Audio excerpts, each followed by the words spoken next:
नमस्कार बच्चों, आइए बच्चों आज हम इस वीडियो के माध्यम से 8 ग्रेड अभ्यास पुस्तिका कक्षा 8 विषय हिंदी, इसके अंतर्गत हम देखेंगे बच्चों हमें 8 ग्रेड अभ्यास पुस्तिका कक्षा 8 हिंदी, अंग्रेजी और संस्कृत, इसके लिए एक ही हमें बुक प्रदान की जाएगी और इसी प्रकार से अन्य विषय के अंतर्गत विज्ञान, गणित और सामाजिक विज्ञान, उसकी एक बुक हमें प्रदान की जाएगी।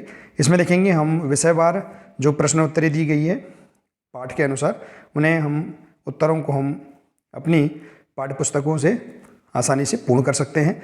तो आइए देखिए, राज्य शिक्षा केंद्र मध्य प्रदेश भोपाल द्वारा यह बुक जारी की गई है। देखिए इसमें दिया है 8 ग्रेड वर्कबुक प्रश्नोत्तर पुस्तिका। हम प्रश्नों के उत्तर हम पूर्ण करेंगे। तो देखिए कक्षा 8 विषय हिंदी। तो बच्चों हम देखेंगे कि इसमें प्रश्नों को हम चैप्टर वाइज किस प्रकार से पूर्ण कर सकते हैं, आइए हम जानेंगे। देखिए बच्चों, यदि आप आगे के इसी प्रकार के सभी वीडियो प्राप्त करना चाहते हैं तो आप इस चैनल को सब्सक्राइब कर लें, बेल आइकन को प्रेस कर लें, ताकि इसी प्रकार के सभी महत्वपूर्ण वीडियो आप तक पहुंचते रहेंगे। और अन्य वीडियो देखने के लिए आप चैनल के प्ले लिस्ट में जाकर सभी वीडियो विषयवार देख सकते हैं। तो आइए देखते हैं। देखिए पाठ 1 है वर दे हिंदी का। देखिए पेज नंबर है 3। इसमें दिया है, देखिए प्रश्न दिए हैं अति लघु प्रश्न। इनके हम उत्तरों को बहुत ही सरल तरीके से पाठ्य पुस्तकों से पूर्ण कर सकते हैं। देखिए अपनी हिंदी की जो पाठ्य पुस्तक है इससे पूर्ण करेंगे। तो प्रश्न पहला दिया है, कवि स्वतंत्रता का मंत्र कहाँ भरने की बात कह रहा है। तो देखिए यहाँ दिया है प्रश्न क्रमांक 1, पंक्ति 1 से 3 तक। इससे हम उत्तर लिख सकते हैं। तो आंसर हम इस प्रकार से लिख सकते हैं, कवि स्वतंत्रता का मंत्र भारत देश में भरने की बात कर रहा है। तो इस प्रकार से आप इसका आंसर लिख सकते हैं। इसी प्रकार से अगला प्रश्न है, विद्या की देवी किसे कहा जाता है। देखिए इसका दिया है अभ्यास क्रमांक 3 का क एवं पाठ परिचय, यहाँ से आप देख सकते हैं। तो विद्या की देवी माँ सरस्वती को कहा जाता है। तो इस प्रकार से आप लिख सकते हैं इसका आंसर। इसी प्रकार से अगला प्रश्न, नव नभ से कवि का क्या आशय है। अभ्यास एवं शब्दकोश। तो इसका आंसर देखिए, नव नभ के माध्यम से कवि का ज्ञान का नया आकाश देने की बात कहना चाहते हैं। कवि ज्ञान का नया आकाश देने की बात कहना चाहते हैं। इसी प्रकार से देखिए लघु प्रश्न है, निम्नलिखित पंक्तियों का भाव स्पष्ट कीजिए। देखिए प्रश्न क्रमांक आप 1 में देख सकते हैं अपनी हिंदी की जो पाठ्य पुस्तक है। दिया है, काट अंध्र उर के बंधन स्तर बहा जननी ज्योतिर्मय निर्झर कलुष भेद तम हर प्रकाश भर जगमग जग कर दे। तो इस प्रकार से आप प्रश्न को समझेंगे। अब इसका आंसर हम यहाँ देखेंगे, पंक्ति का हम भाव स्पष्ट करेंगे।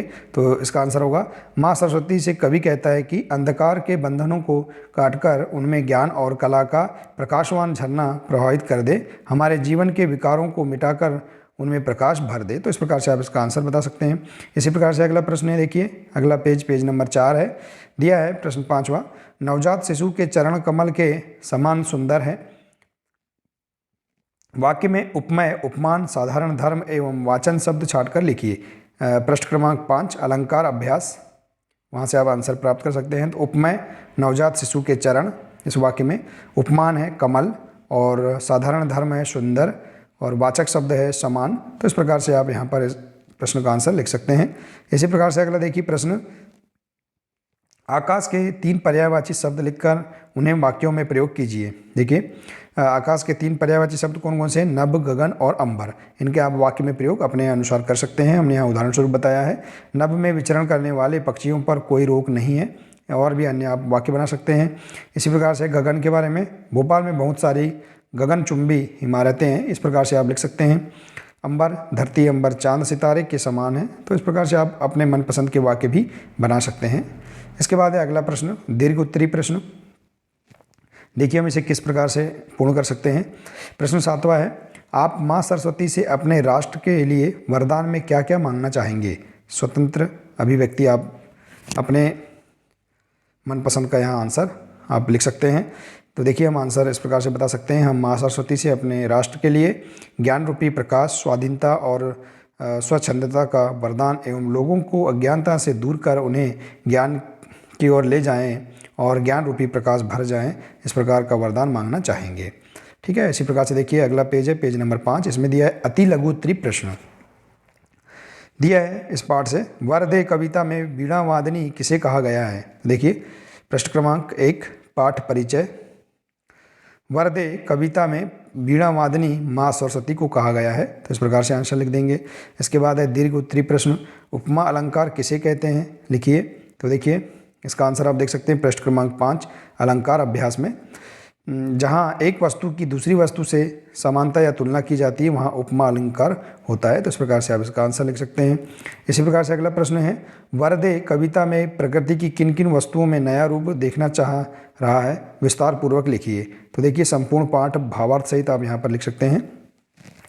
कविता में कवि कहता है कि हे माँ, इस नए आकाश के नए पक्षी के समाज को तू नई गति, नया लय, नई ताल और नए छंद गाने के लिए नवीन कंठ और बादल के समान उच्च गंभीर स्वर प्रदान कर दे, साथ ही नए नए पंख भी दे ताकि गहराइयों को माप सके। तो इस प्रकार से आप यहाँ पर अपने अनुसार भी यहाँ पर इसका भावार्थ लिख सकते हैं। देखिए तो इस प्रकार से हम बहुत ही सरल तरीके से यहाँ देखिए पाठ 1 इसके अंतर्गत जो 10 प्रश्न दिए गए हैं इनके हम उत्तर इस प्रकार से लिख सकते हैं। ठीक है बच्चों, आप और भी अपनी पाठ्य पुस्तक का अध्ययन करके प्रश्नों के आंसर अपने अनुसार भी आप लिख सकते हैं। ठीक है बच्चों, तो इस प्रकार से हम एट ग्रेड अभ्यास प्रश्नोत्तरिका में पाठ 1 के सभी प्रश्नों को पूर्ण कर सकते हैं। देखिए तो बच्चों आशा है कि आपको इसके अंतर्गत सभी प्रश्न समझ में आ गए होंगे।